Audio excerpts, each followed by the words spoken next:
दोस्तों स्वागत है आपका बिहार न्यूज में। दोस्तों मैं हूं फिरदौस गनी और आप देख रहे हैं केडीबी लाइव। दोस्तों आज हो चुका है शनिवार 19 दिसंबर 2020। तो आज की बिहार की टॉप न्यूज लेकर आए हैं आपके लिए। दोस्तों वीडियो स्टार्ट करने से पहले आपसे एक रिक्वेस्ट है, अगर आप नए आए इस चैनल पर तो फिर चैनल को सब्सक्राइब करके बेल आइकन को भी प्रेस कर दीजिए और साथ में वीडियो को लाइक कीजिए, अपने दोस्तों के साथ शेयर भी कीजिए। तो चलिए दोस्तों स्टार्ट करते हैं आज का न्यूज। दोस्तों बीजेपी के एक बड़बोले नेता है। जी हाँ, जब भी वे मुंह खोलते हैं तो कुछ अनाप शनाप बकते हैं। जी हाँ, बीजेपी नेता और केंद्रीय मंत्री गिरिराज सिंह कल बिहार के भागलपुर पहुंचे। इस दौरान उन्होंने भारत की बढ़ती आबादी को लेकर जनसंख्या नियंत्रण पर एक बड़ा बयान दिया है। जी हाँ, गिरिराज सिंह ने कहा है कि भारत की जनसंख्या नियंत्रण को लेकर संसद से सड़क तक आंदोलन करना चाहिए और इस आंदोलन में लोगों के अंदर एक जज्बा होना चाहिए। जी हाँ, उन्होंने कहा है कि भारत की आबादी इतनी हो गई है कि दिल्ली से लेकर शमशान घाट तक लोगों की भीड़ रहती है। वही जनसंख्या नियंत्रण को लेकर सभी लोगों को पार्टी, जाति, धर्म, समुदाय से ऊपर उठकर इसकी लड़ाई संसद से लेकर सड़क तक लड़नी चाहिए। जी हां, केंद्रीय मंत्री गिरिराज सिंह ने कहा है कि हिंदू, मुस्लिम, सिख, ईसाई सभी धर्म के लोगों की जनसंख्या नियंत्रण को लेकर लड़ाई में भागीदारी होनी चाहिए। कृषि कानूनों के खिलाफ किसानों के आंदोलन का आज 24वां दिन है। जी हां, यानी कि आज शनिवार को 24वां दिन है। प्रदर्शन करने के अधिकार को मूल अधिकार बताते हुए सुप्रीम कोर्ट ने गुरुवार को कहा है कि किसानों के आंदोलन में इस समय न्यायालय हस्तक्षेप नहीं करेगा और इसे बगैर किसी बाधा के जारी रखने की अनुमति दी जानी चाहिए। जी हां, यानी कि सुप्रीम कोर्ट ने साफ तौर पर कह दिया है कि किसान आंदोलन कर रहे हैं तो उसको करने दीजिए, उसको कोई रोकने वाला नहीं है, कोई रोक नहीं सकता। जी हां, सुप्रीम कोर्ट ने केंद्र और आंदोलन कर रहे किसानों के बीच जारी गतिरोध को तोड़ने की अपनी कोशिश के तहत 3 नए कृषि कानूनों को स्थगित करने का विचार दिया है ताकि उनके बीच वार्ता जारी रह सके, यानी कि बातचीत जारी रह सके। इस बीच पीएम नरेंद्र मोदी कल मध्य प्रदेश के किसान से बातचीत किया और उन्हें नए कृषि कानूनों के फायदे भी बताए। देश के दूसरे राज्यों की तरह ही उत्तर प्रदेश में भी लव जिहाद के खिलाफ कानून लाने पर योगी सरकार ने अंतिम मोहर लगा दी है। जी हां, इसी कड़ी में शुक्रवार को लव जिहाद अध्यादेश पर योगी सरकार को इलाहाबाद हाई कोर्ट से राहत मिली है। हाई कोर्ट ने इस अध्यादेश पर अंतरिम रोक लगाने से इनकार कर दिया है। हाई कोर्ट ने योगी आदित्यनाथ सरकार से 4 जनवरी तक विस्तार से जवाब मांगा है। जी हां, मामले में अंतरिम सुनवाई 7 जनवरी को होगी। जी हां, मामले की सुनवाई चीफ जस्टिस की अगुवाई वाली डिवीजन बेंच में हुई थी। कोरोना काल के दौरान कार्ड धारकों को प्रधानमंत्री गरीब कल्याण अन्न योजना के तहत मिलने वाले निःशुल्क राशन को बंद कर दिया गया है। जी हां, इस माह से कार्ड धारकों को मिलने वाले फ्री राशन नहीं मिल सकेगा। इसके साथ ही रूटीन राशन के लिए भी कार्ड धारकों को अभी इंतजार करना होगा। कार्ड धारकों को सरकारी राशन की दुकानों से दिए जाने वाले राशन का वितरण वैसे तो हर बार महीने की 5 तारीख से शुरू करा दिया जाता था, लेकिन इस बार कार्ड धारकों को 18 दिसंबर से राशन उपलब्ध हो सकेगा। जी हां, आपको बता दें कि कार्ड धारकों को मिलने वाले राशन का वितरण 28 दिसंबर तक कराया जाएगा। इसके साथ ही पात्र गृहस्थी सहित अंत्योदय कार्ड धारकों को लॉकडाउन की अवधि में प्रति यूनिट 2 किलो चावल और 3 किलो गेहूं का वितरण भी इस माह से बंद कर दिया गया है। आपको बता दें कि अंत्योदय कार्ड धारकों को प्रति कार्ड के हिसाब से 15 किलो गेहूं और 20 किलो चावल का वितरण आम दिनों में किया जाता है, जबकि पात्र गृहस्थी कार्ड धारकों को प्रति यूनिट 3 किलो गेहूं और 2 किलो चावल वितरण किया जाता है। बिहार विधानसभा चुनाव में अपना आंकड़ा मजबूत करने के लिए जनता दल यूनाइटेड ने खेल शुरू कर दिया है। जी हां, जदयू ने खेल शुरू कर दिया है। बिहार में बीएसपी के एकमात्र विधायक पाला बदल सकते हैं। जी हां, चैनपुर से बीएसपी के विधायक मोहम्मद जमा खान जेडीयू के पाले में जा सकते हैं। जमा खान जदयू के प्रदेश अध्यक्ष वशिष्ठ नारायण सिंह से मुलाकात करने उनके हार्डिंग रोड आवास पहुंचे। जहां उनके साथ कांग्रेस विधायक मुरारी गौतम भी वशिष्ठ नारायण सिंह के आवास पहुंचे। मुरारी गौतम चेनारी विधानसभा सीट से चुनाव जीत कर आए हैं और दोनों एक साथ जदयू प्रदेश अध्यक्ष से मुलाकात करने पहुंचे। इस मुलाकात के दौरान जेडीयू के नेता अजय आलोक भी वशिष्ठ नारायण सिंह के आवास पर मौजूद थे। दोनों विधायकों ने कहा है कि अगर आवश्यक पड़ी तो फिर वह क्षेत्र की जनता के लिए मुख्यमंत्री नीतीश कुमार से भी मुलाकात करेंगे। इस मुलाकात के दौरान बीजेपी विधान पार्षद संतोष सिंह भी मौजूद रहे। आपको बता दूं कि बीएसपी और कांग्रेस के विधायक भले ही इसे औपचारिक मुलाकात बता रहे हो, लेकिन बिहार में जोड़ तोड़ को लेकर इसे बड़े संकेत के तौर पर देखा जा रहा है। दोस्तों, कल मध्य प्रदेश के किसानों को संबोधित करते हुए पीएम मोदी ने एमएसपी का भी जिक्र किया था। उन्होंने कहा कि अगर हमें एमएसपी हटानी ही होती तो फिर स्वामीनाथन कमेटी की रिपोर्ट लागू हुई क्यों करते। जी हां, हमारी सरकार एमएसपी को लेकर इतनी गंभीर है कि हर बार बुआई से पहले एमएसपी की घोषणा करती है। पीएम मोदी ने कहा कि हम एमएसपी को कभी खत्म नहीं करेंगे। यहां गौर करने वाली बात यह है कि पीएम मोदी ने अपने संबोधन में एमएसपी का तो जिक्र किया, लेकिन उन्होंने एमएसपी को लेकर किसानों की असल मांगों का जिक्र नहीं किया। जी हां, दरअसल किसानों की मांग है कि हमें एमएसपी पर सिर्फ आश्वासन नहीं चाहिए, किसानों की मांग है कि सरकार एमएसपी पर लीगल गारंटी दे। किसानों के कहने का मतलब साफ है कि वे सरकार से एमएसपी पर कानून बनाने की मांग कर रहे हैं, लेकिन पीएम मोदी ने अपने संबोधन में इसका जिक्र नहीं किया।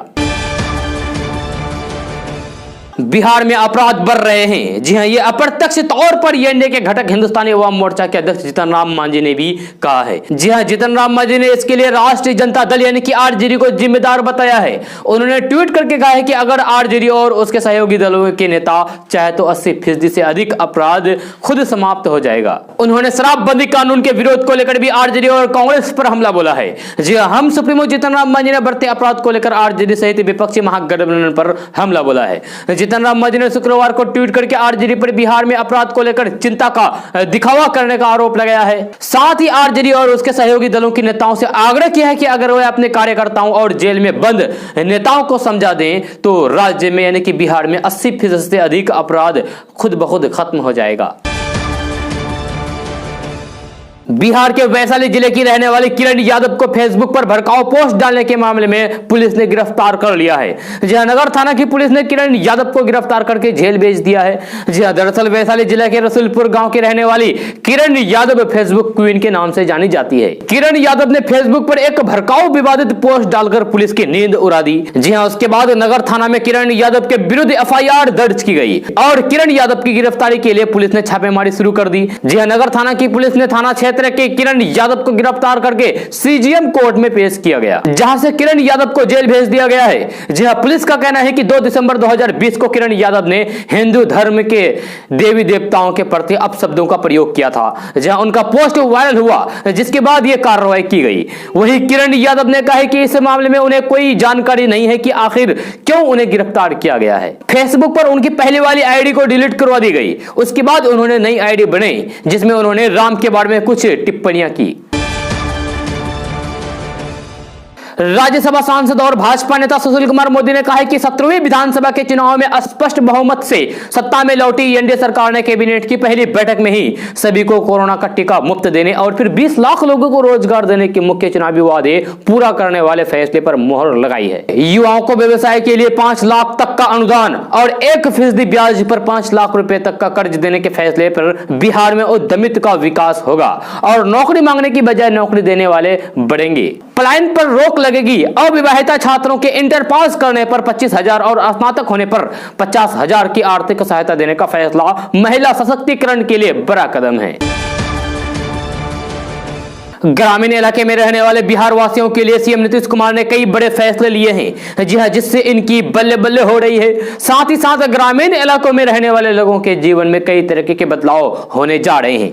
जी, सीएम नीतीश कुमार ने 5 बड़े फैसले लिए हैं बिहार वासियों के लिए। तो चलिए आपको एक एक करके बताते हैं कि आखिर वो 5 बड़े फैसले क्या है जो सीएम नीतीश कुमार ने बिहार वासियों के लिए लिए हैं। सबसे पहले आपको बता दूं कि सीएम नीतीश कुमार ने आदेश दिया है कि बिहार के गांव की सभी गलियों में 12 वार्ड की सोलर स्ट्रीट लाइट लगाई जाएगी।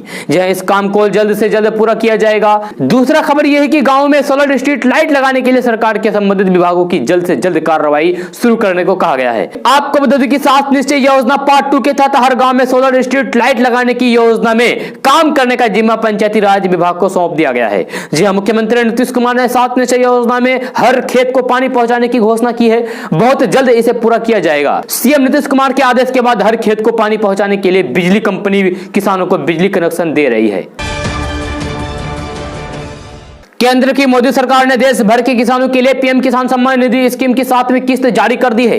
जहां जो किसान इसका लाभ उठाते हैं वे अपना बैंक अकाउंट चेक कर सकते हैं और देख सकते हैं कि आपका पैसा आया है कि नहीं। जी हां, क्योंकि किसानों के बैंक अकाउंट में पैसा ट्रांसफर होना शुरू हो गया है। जी हां, आपको बता दें कि मोदी सरकार पीएम किसान सम्मान निधि योजना के तहत देश भर के किसानों को हर साल 6,000 रुपए उनके बैंक अकाउंट में जमा करती है। जहां ये पैसा साल में 3 बार जमा किया जाता है।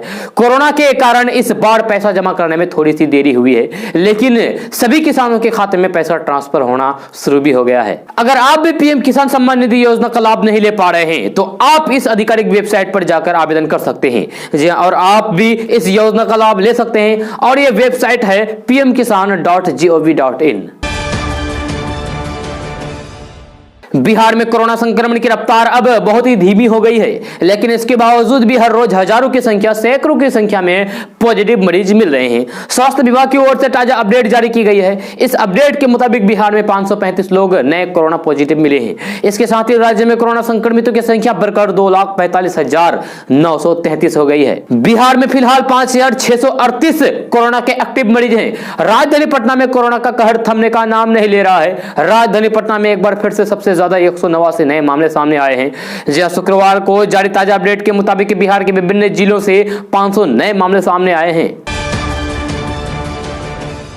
चारा घोटाले केस में सजायाफ्ता लालू प्रसाद यादव को रिम्स के पेंग वार्ड से रिम्स निदेशक के बंगले पर शिफ्ट करने को लेकर आज हाई कोर्ट में सुनवाई हुई। जी हाई कोर्ट ने झारखंड सरकार से पूछा कि किसके कहने पर भेजा गया था। जी हां, कोर्ट ने झारखंड सरकार से पूछा कि किसके कहने पर इस वार्ड में भेजा गया था। जी हां, कोर्ट के सवाल का जवाब झारखंड सरकार के पास नहीं था। जी हां, सरकार ने इसका जवाब देने के लिए कोर्ट से समय मांगा है। इस मामले पर 8 जनवरी 2021 को एक बार फिर से सुनवाई होगी। कोर्ट ने यह पूछा कि लालू प्रसाद यादव के बंगले पर किन किन लोगों ने मुलाकात की है, जय इसकी रिपोर्ट दी जाए। इससे पहले जेल मैनुअल उल्लंघन मामले को लेकर हाई कोर्ट ने 4 दिसंबर को मामले की सुनवाई की थी। इस दौरान भी हेमंत सरकार ने 18 दिसंबर को जवाब देने के लिए समय मांगा था, लेकिन सरकार आज भी जवाब नहीं दे पाई है।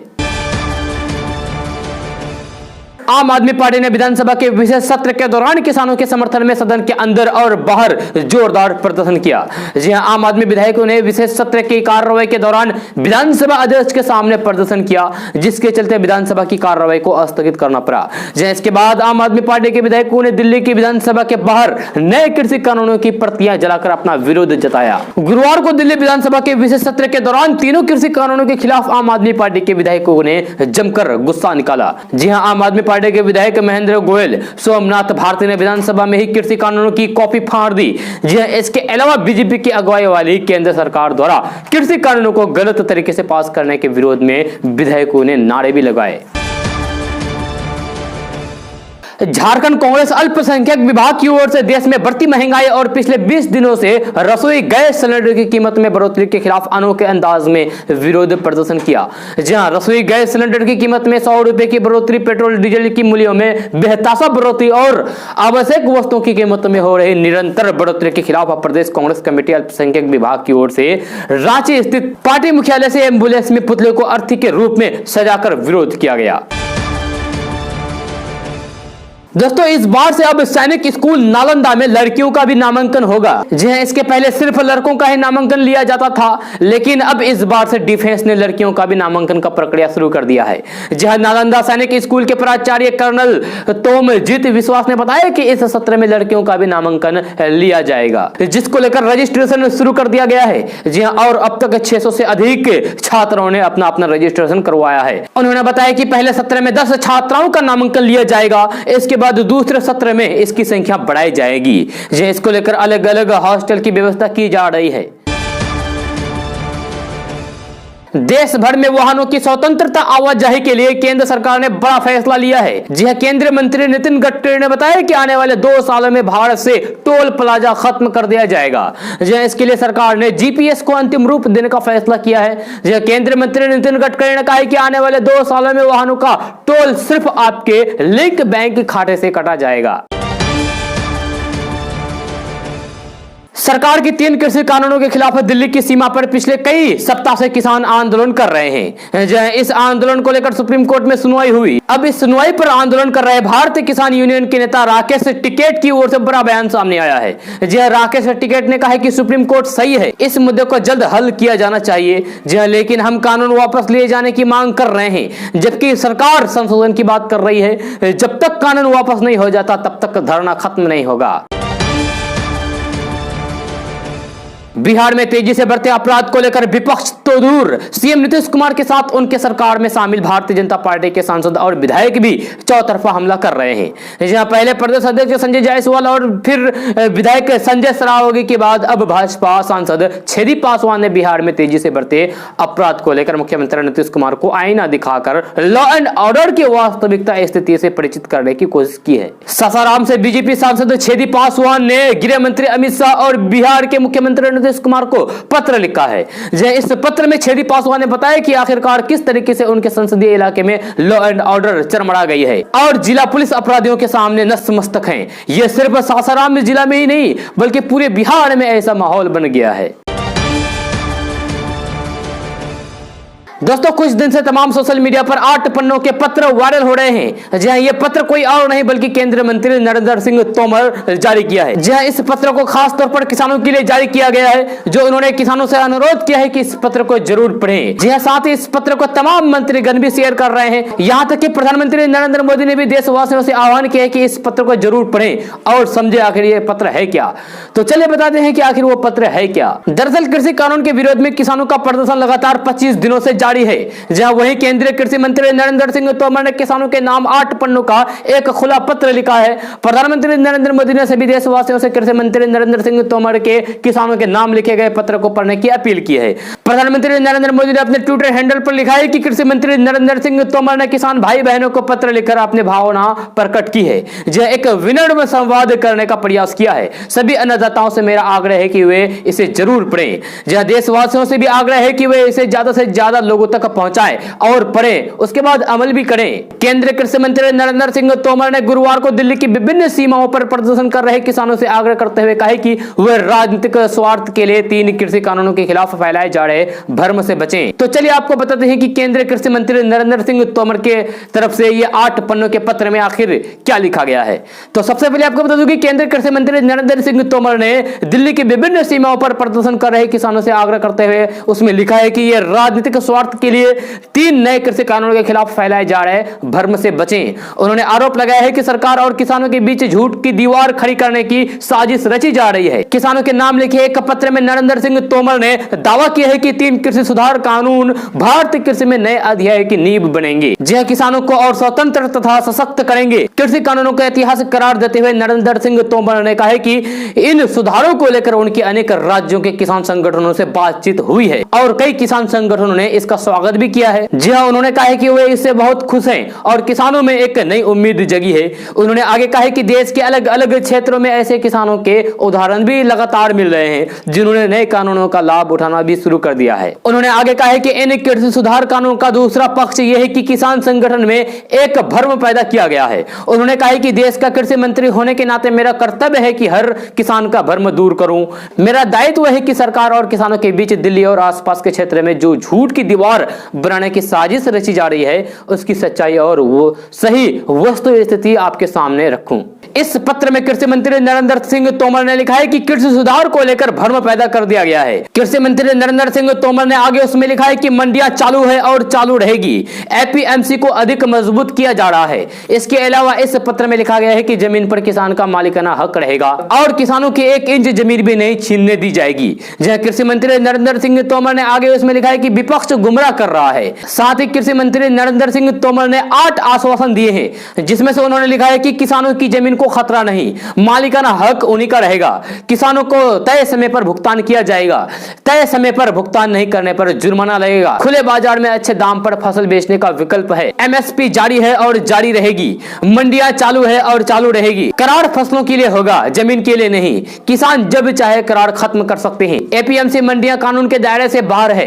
साथ ही नरेंद्र सिंह तोमर ने आगे कहा है कि कृषि मंत्री के तौर पर मेरे लिए बहुत संतोष की बात है कि नए कानून लागू होने के बाद इस बार एमएसपी पर सरकारी खरीद भी पिछले सारे रिकॉर्ड टूट गए हैं। जी ऐसे समय में जब हमारी सरकार एमएसपी पर खरीद के लिए नए रिकॉर्ड बना रही है तो खरीद केंद्रों की संख्या में भी बढ़ रही है। कुछ लोग किसान से झूठ बोल रहे हैं कि एमएसपी बंद कर दी जाएगी। कृषि मंत्री नरेंद्र सिंह तोमर ने किसानों से अपील की है कि वे राजनीतिक स्वार्थ से प्रेरित कुछ लोगों द्वारा फैलाए जा रहे हैं इस सफेद झूठ को पहचाने और सिरे से खारिज करें। जी नरेंद्र सिंह तोमर ने आगे कहा है कि जो सरकार किसानों को लागत का 1.5 गुना एमएसपी दे रही है और पिछले 6 साल में एमएसपी के जरिए लगभग 2 गुनी राशि किसानों के खाते में पहुंचाई, वे सरकार एमएसपी कभी बंद नहीं करेगी। जी उन्होंने कहा है कि एमएसपी जारी है और जारी रहेगी, मंडियां चालू हैं और चालू रहेगी, एपीएमसी को और अधिक मजबूत किया जा रहा है, कृषि उपज मंडियां पहले की तरह काम करती रहेगी। बीते 5 वर्षों में कृषि मंडियों को आधुनिक बनाने के लिए सरकार ने करोड़ों रुपए खर्च किए हैं, उन्हें आने वाले समय में और आधुनिक बनाया जाएगा। नरेंद्र सिंह तोमर ने आगे लिखा है कि इस पत्र के माध्यम से आपसे हाथ जोड़कर विनती करता हूं कि ऐसे किसी भी बहकावे में आए बिना तथ्यों के आधार पर चिंतन मनन करें। आपकी हर शंका आशंका को दूर करना, उसका उत्तर देना हमारी सरकार का दायित्व है। हम अपने इस दायित्व से ना कभी पीछे हटे हैं और ना कभी पीछे हटेंगे। जहां उन्होंने आगे कहा है कि आप विश्वास रखिए, किसानों के हित में किए गए सुधार किसी कानून में नए कानून की नींव बनेंगे, जहां देश के किसानों को और स्वतंत्र करेंगे, सशक्त करेंगे। इन्हीं सुधारों की ऊर्जा से हम मिलकर भारत की कृषि को समृद्ध और संपन्न बनाएंगे। दोस्तों, आप अपने घर में बैठे बैठे अपने जमीन का नक्शा निकाल सकते हैं। जी हां, आप पटना जिले के किसी भी गांव या फिर भोजपुर जिले से नालंदा के किसी भी गांव का नक्शा आसानी से निकाल सकते हैं। जी हां, साथ ही सीमांचल, मिथिलांचल, मगध या फिर आप किसी भी क्षेत्र में रह रहे हो, आप आसानी से ऑनलाइन वेबसाइट के माध्यम से अपने जमीन का नक्शा निकलवा सकते हैं। बिहार सरकार ने यह व्यवस्था कर दी है कि किसी भी जिले के प्लॉटर से बिहार के किसी भी गाँव का नक्शा निकाला जा सकता है। इसके साथ ही सरकार ने यह भी कहा है कि आपको अपने घर बैठे ही अपने जमीन का नक्शा मंगवा सकते हैं। जी हां, इसको लेकर एनआईसी एक नया सॉफ्टवेयर तैयार कर रहा है। जहां सॉफ्टवेयर अभी तैयार नहीं हुआ है, तैयार हो रहा है। आपको बता दें कि पहले प्लॉटरों की सीमा अपने जिले तक ही थी, यानी कि जिस जिले के गांव का नक्शा चाहिए उस जिले के प्लॉटरों पर जाना होता था। पहले राज्य का नक्शा निकालने की व्यवस्था थी। पूरे बिहार का नक्शा सिर्फ गुलजार बाग स्थित बिहार सर्वेक्षण कार्यालय से ही प्राप्त किया जा सकता था, लेकिन अब आपको एक ही वेबसाइट के माध्यम से बिहार के किसी भी हिस्से का नक्शा आसानी से मिल जाएगा। दोस्तों, अगले 2 साल में मुंगेर से मिर्जा चौकी तक बनने वाले 4 लेन सड़क का निर्माण पूरा हो जाएगा। जी हां, इस सड़क के निर्माण की सभी बाधाएं दूर कर ली गई है। 124 किलोमीटर लंबी इस सड़क के निर्माण पर लगभग 5850 करोड़ रुपए खर्च होंगे। पथ निर्माण मंत्री मंगल पांडे ने कहा है कि भारतीय राष्ट्रीय राजमार्ग प्राधिकरण ने इस सड़क के निर्माण के लिए निविदा जारी कर दी है। इस सड़क का निर्माण 4 पैकेज में होगा। जी हां, निविदा प्राप्ति की अंतिम तारीख 18 दिसंबर है। बिहार में नीतीश सरकार ने जमीन को लेकर बड़ा फरमान जारी किया है। जी हां, जमीन खरीद बिक्री के नियमों में बड़ा बदलाव हुआ है। बिहार में कई तरह के फैसले लगातार लिए जा रहे हैं। बिहार में जमीन से जुड़े कई तरह के धोखाधड़ी लगातार हो रहे हैं, जिसको देखते हुए सरकार ने कई फैसले में बड़ा बदलाव किया है। जी हां, बिहार में खरीद बिक्री के नए नियमों को एक बार आपको भी जरूर जानना चाहिए। तो चलिए आपको बताते हैं। जब बिहार में जिस व्यक्ति के नाम जमाबंदी होगी, वही व्यक्ति जमीन की बिक्री कर सकेगा। बिहार में जमीन की रजिस्ट्री करने से पहले रजिस्टर्ड जमाबंदी की ऑनलाइन वेरिफिकेशन करेंगे, इसके साथ ही रजिस्ट्री हो सकेगा। बिहार में जमीन रजिस्ट्रेशन के बाद तुरंत ही म्यूटेशन का काम भी शुरू हो जाएगा। जी हां, इसके लिए आपको कुछ करने की भी जरूरत नहीं होगी, बल्कि खुद ही स्टार्ट हो जाएगा। जी हां, नई व्यवस्था में जिसकी रजिस्ट्री पहले होगी उसका म्यूटेशन भी पहले होगा। दोस्तों, प्रधानमंत्री नरेंद्र मोदी 27 दिसंबर को मन की बात करेंगे। प्रधानमंत्री नरेंद्र मोदी लोगों से एक सवाल का जवाब भी मांगा है। जी हां, कौन से वो सवाल हैं और इस सवाल का आखिर जवाब पीएम मोदी तक कैसे पहुंचाएंगे, तो इसके बारे में बात करते हैं। जी हां, प्रधानमंत्री नरेंद्र मोदी आगामी 27 दिसंबर को मन की बात के जरिए देश की जनता से मुखातिब होंगे। इस कार्यक्रम से पहले प्रधानमंत्री नरेंद्र मोदी ने ट्वीट करके लोगों से पूछा कि आपको क्या लगता है कि अगला साल कैसा जाएगा। 2021 में आप सबसे अधिक क्या देखते हैं? अपने जवाब को माई गवर्नमेंट, नमो ऐप या फिर 1800117800 पर भेज सकते हैं। जहां इससे पहले प्रधानमंत्री नरेंद्र मोदी ने 29 नवंबर को मन की बात के जरिए देश को संबोधित किया था। यह मन की बात का 71वां संस्करण था। इस दौरान प्रधानमंत्री नरेंद्र मोदी ने देश में कोरोना की स्थिति को लेकर किसान कानून पर अपने विचार साझा किए थे। पीएम मोदी ने नए कानून को लेकर कहा है कि यह किसानों को नए अधिकार दे रहा है, यह खेतों को नए आयाम देगा। पीएम मोदी ने कहा था कि यह बीते दिनों हुए कृषि सुधारों ने किसानों के लिए नई संभावना के द्वार भी खोले हैं। जब बरसों से किसानों की जो मांग थी, जिन मांगों को पूरा करने के लिए किसी न किसी समय में हर राजनीतिक दल ने उनसे वादा किया था, वे मांग पूरी हुई है। इन सुधारों से न सिर्फ किसानों के अनेक बंधन समाप्त हुए हैं, बल्कि उन्हें नए अधिकार भी मिले हैं। बिहार में बहुत से लोग सरकार की जमीन पर अवैध रूप से कब्जा जमाए बैठे हैं। जो इन लोगों पर सरकार कार्रवाई करने की तैयारी कर रही है, साथ ही साथ अवैध कब्जा को हटाने की योजना भी बना रही है। जी हां, बहुत जल्द एक्शन शुरू हो सकता है। मिली जानकारी के मुताबिक राज्यसभा एवं भूमि सुधार विभाग की हुई समीक्षा बैठक में अंचल अधिकारियों को अतिक्रमण मुक्त अभियान की कमान सौंपी गई है। साथ ही साथ सरकारी जमीन पर कब्जा किए लोगों को हटाने के आदेश दिए गए हैं। जी हां, अगर आप भी सरकारी जमीन पर कब्जा किए हैं तो फिर आप समझ जाइए, आपको हटना होगा। सरकार ने यह आदेश दे दिए हैं। जी, अपर मुख्य सचिव विवेक कुमार सिंह ने कहा है कि राज्य में गैर मजरूआ, आम, गैर मजरूआ, खास, कैसरे हिंद एवं खास महल के अलावा विभिन्न विभागों के जमीन पर अतिक्रमण है। इस अतिक्रमण को हटाने के लिए पूरे राज्य में विशेष अभियान चलाया जाएगा। आपको बता दें कि सरकारी जमीन पर अगर कोई अतिक्रमण है तो उसे खाली कराने की जिम्मेदारी संबंधित विभाग के नोडल पदाधिकारी को है। जी हां, बहुत जल्द राज्य में एक विशेष अभियान चलाकर सरकारी जमीन पर अवैध कब्जा को हटाया जाएगा। बिहार के स्कूलों में पढ़ाने वाले नियोजित शिक्षकों को नए साल पर बड़ा तोहफा मिलने जा रहा है। यह मिली जानकारी के मुताबिक नीतीश सरकार नियोजित शिक्षकों को दूसरे जिले में तबादले की सौगात देने जा रही है। बहुत जल्द इसकी घोषणा हो सकती है। जी हां, सीएम नीतीश कुमार ने ऐलान किया है कि महिला एवं दिव्यांग शिक्षकों को अंतर जिला एवं अंतर नियोजन इकाई तबादला संबंधित आदेश साल 2021 के पहले महीने में जारी हो सकती है। खबर के मुताबिक नियोजित शिक्षकों की एक बड़ी मांग जो दूसरे जिले या फिर दूसरे नियोजन इकाइयों में तबादले की रही है। जहां सरकार इनकी नियमावली तैयार कर रही है। आधिकारिक सूत्रों के मुताबिक दिसंबर अंतिम सप्ताह में इसकी नियमावली ड्राफ्ट तैयार हो जाएगा। इसके बाद इसे लागू भी किया जाएगा, जिसके बाद नियोजित शिक्षकों को बहुत बड़ी राहत मिलेगी। साथ ही महिला और दिव्यांग शिक्षक जो अपने घर से दूर नौकरी कर रहे हैं, उन्हें अपने घर के पास ट्रांसफर करने की इजाजत मिलेगी। चारा घोटाले मामले में सजायाफ्ता आरजेडी अध्यक्ष लालू प्रसाद यादव की सेहत में सुधार नहीं हो रहा है। जहां लालू प्रसाद यादव की किडनी फंक्शनिंग पहले से और खराब हुई है। जहां अब लालू प्रसाद को डायलिसिस पर ले जाने की संभावना जताई जा रही है। इसे लेकर राजद कार्यकर्ताओं में मायूसी है। इन सब के बीच नवगछिया के राजद कार्यकर्ता विश्वास झा ने बड़ा ऐलान किया है। जी हां, जिला वक्ता विश्वास झा ने नेता प्रतिपक्ष तेजस्वी यादव और रिम्स अधीक्षक को पत्र लिखकर अपनी किडनी लालू प्रसाद यादव को डोनेट करने की इच्छा जताई है। दोस्तों, सामाजिक जीवन में सक्रिय मागब आनंद की एक बार फिर से राजनीति में घर वापसी हुई है। जहां बिहार विधानसभा चुनाव में आरएलएसपी से अलग हुए मागब आनंद ने एक बार फिर से उपेंद्र कुशवाहा का साथ पकड़ा है। जहां इस बार आरएलएसपी ने उन्हें दोबारा पार्टी का राष्ट्रीय प्रधान महासचिव बनाया है। इस बात की जानकारी खुद मागब आनंद ने ट्वीट करके दी है। मागब आनंद ने कहा कि निजी और पारिवारिक कारणों की वजह से वे पिछले 1.5 महीने से सक्रिय राजनीति से दूर होकर अलग कर लिया था, लेकिन आरएलएसपी प्रमुख उपेंद्र कुशवाहा के आदेश अनुसार फिर से पार्टी के राष्ट्रीय प्रधान महासचिव के तौर पर सक्रिय राजनीति में लौट आया हूं।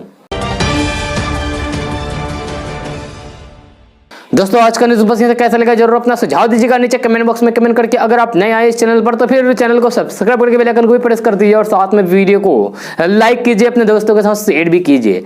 तो चलिए दोस्तों, फिर मिलते हैं अगली वीडियो में। जय हिंद, जय बिहार।